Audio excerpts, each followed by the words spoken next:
నా పేరు శివప్రసాద్ నాయుడు అండి. నేను రిటైర్డ్ బ్యాంక్ మేనేజరు. గత 5 సంవత్సరాల్లో అస్తవ్యస్తమైనటువంటి పరిపాలనతో ఆంధ్రప్రదేశ్ ఒక 20 ఏళ్ల పాటు వెనక్కి వెళ్ళిపోయింది, అధోగతి పాలైంది. దీనికి సరైనటువంటి తీర్పుని ప్రజలు ఇచ్చారు. మరి మంచి మెజారిటీతో కూటమి ప్రభుత్వాన్ని ఏర్పాటు చేశారు. నారా చంద్రబాబు నాయుడు గారి నాయకత్వాన్ని బలపరుస్తూ, కేంద్రంలో నరేంద్ర మోడీ నాయకత్వాన్ని బలపరుస్తూ డబుల్ ఇంజన్ సర్కార్ అనే నినాదం సక్సెస్ అయింది.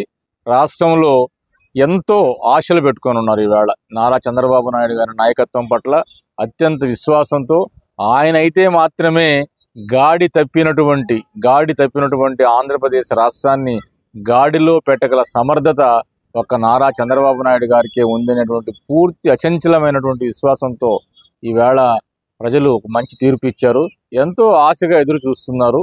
కాబట్టి ఖచ్చితంగా ఒక పాజిటివ్ వైబ్రేషన్స్ అనేటువంటివి స్టార్ట్ అయినాయి. నారా చంద్రబాబు నాయుడు గారికి ఉన్నటువంటి అపారమైనటువంటి అనుభవం, గతంలో ఆయన ఉమ్మడి ఆంధ్రప్రదేశ్ను అభివృద్ధి పరిచినటువంటి తీరు మీద మాకు పూర్తి విశ్వాసం ఉంది. ఖచ్చితంగా ఈ రాష్ట్రానికి అనేకమైనటువంటి వనరులు ఉన్నాయి. వేల కిలోమీటర్ల తీర ప్రాంతం ఉంది. మంచి మనకు rail connectivity, road connectivity, air connectivity అన్నీ కూడా డెవలప్ చేసేటువంటి అవకాశాలు ఉన్నాయి. 30,000 ఎకరాలను త్యాగం చేసినటువంటి అమరావతి రైతుల యొక్క త్యాగం వృధా పోదు. సో అక్కడ మంచి నగరాలను నిర్మించేటువంటి ఒక ప్రణాళికతో ముందుకెళ్తారు చంద్రబాబు నాయుడు గారు. కాబట్టి ఖచ్చితంగా రాబోయే 5 సంవత్సరాల్లో ముఖ్యంగా రాష్ట్రంలో పారిశ్రామికంగా చాలా వెనుకబడి ఉన్నాము. ఇక్కడికి చాలా పరిశ్రమలు రావాల్సి ఉంది.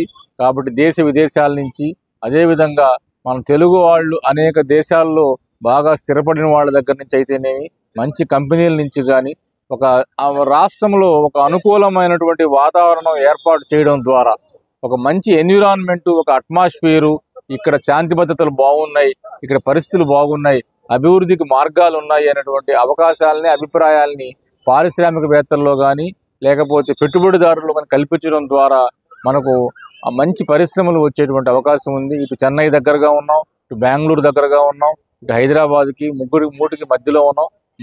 మంచి రాజధాని ఒకటి ఇప్పుడే రాజధానిలో కళకళలాడుతూ ఉంది. సో వచ్చి కరెక్ట్గా 20 రోజులు కాలేదు, అప్పుడే అనేక మందికి ఆశలు చిగురుస్తున్నాయి. ఖచ్చితంగా రాష్ట్రాన్ని గాడిలో పెడతారు. మనం అభివృద్ధి దిశగా, అంటే అభివృద్ధి అనేటువంటిది ఆనవాళ్లు లేనటువంటి 5 సంవత్సరాలు గడిపాం మనం. అభివృద్ధికి ఆనవాళ్లు లేవు, అభివృద్ధికి చిరునామా లేదు, అభివృద్ధి అడ్రస్ లేనటువంటి రాష్ట్రంగా 5 సంవత్సరాలు కేవలం నేను 132 సార్లు బటన్ నొక్కాను, నాకు 2 సార్లు బటన్ నొక్కండి అనే నినాదం తప్పనిచ్చి జగన్మోహన్ రెడ్డి ఏమీ చెప్పలేకపోయాడు. అందుకే ఆయన ఘోరంగా వైఫల్యం చెందాడు. ఆయన చెప్పిన నినాదం 132 సార్లు నేను బటన్ నొక్కాను, నాకు 2 బటన్లు నొక్కండి, ఇంతకు మించి ఏమీ లేదు. సో ఆ యొక్క అభివృద్ధి యొక్క అడ్రస్ను, చిరునామాను ఎతికేటువంటి మంచి టీం ఉంది. మనకు నిస్వార్థంగా పనిచేసేటువంటి deputy chief minister Pavan Kalyan గారి నాయకత్వం ఉంది. ఆయనకు చాలా మంచి శాఖలు కూడా ఆయనకి ఇచ్చారు. అదేవిధంగా నారా లోకేష్ గారు మంచి విద్యావంతుడు, స్టాన్ఫోర్డ్ యూనివర్సిటీ చదివాడు. ఆయనకి IT plus HR, human resources ఇటువంటి మంచి విద్యాశాఖ లాంటి శాఖలు ఇచ్చారు. ఈవేళ దాదాపు 14-15 మంది మొట్టమొదటిసారి మంత్రివర్గంలో యువతకు అవకాశం ఇచ్చారు. 7 మందికి ఫస్ట్ టైం ఎమ్మెల్యేలు అయినటువంటి యువతకి వాళ్ళకి మంచి కీలకమైనటువంటి మంత్రిత్వ శాఖలు ఇచ్చారు. సో వీళ్ళందరూ సమిష్టి నిర్ణయాలతోటి ఆంధ్రప్రదేశ్లో మనం అభివృద్ధి దిశగా పయనిస్తాం. 5 సంవత్సరాల తర్వాత మన దేశంలోనే మనం ఫస్ట్ టాప్ 5 స్టేట్స్లో ఒక స్టేట్గా ఉండే విధంగా అభివృద్ధి పదంలో ముందుకు దూసుకెళ్తుంది. అనేక సమస్యలు ఉన్నాయి. ఆ సమస్యల్ని అధిగమించడానికి, ఆదాయాలను పెంచడానికి ఆయన దగ్గర మార్గాలు ఉన్నాయి. ఎప్పుడైతే పరిశ్రమలు, పెట్టుబడిదారులు వస్తారో వాళ్ళు కట్టేటువంటి పన్నులు, ఇవన్నీ కూడా పన్నుల రూపంలో అయితేనేమి, రాబడి రూపంలో అయితేనేమి అనేక లోపాలు జరిగాయి.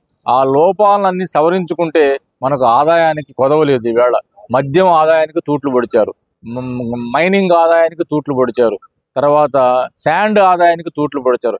అన్ని ఆదాయాలు సెంట్రలైజ్డ్గా ఒక చోటకే వెళ్ళాయి. ఆ ఆదాయాలన్నీ ప్రభుత్వ ఖజానాకు దారి మళ్లిస్తే అభివృద్ధికి కావాల్సినటువంటి నిధులు, వనరులు సమకూర్చుకోవడానికి పరిపుష్టమైనటువంటి ఆంధ్రప్రదేశ్లో తలెత్తుకుని తిరిగడానికి ఆల్ఫాబీటికల్లోనే కాకుండా అభివృద్ధిలో కూడా ఫస్ట్ ఉండేటువంటి ఆంధ్రప్రదేశ్ను నారా చంద్రబాబు నాయుడు గారు, పవన్ కళ్యాణ్ గారు, మోడీ గారి నాయకత్వంలో తప్పకుండా ఆంధ్రప్రదేశ్కి మంచి రోజులు వచ్చాయి అనేటువంటి ఆశాభావంతో మేమంతా ఉన్నాం.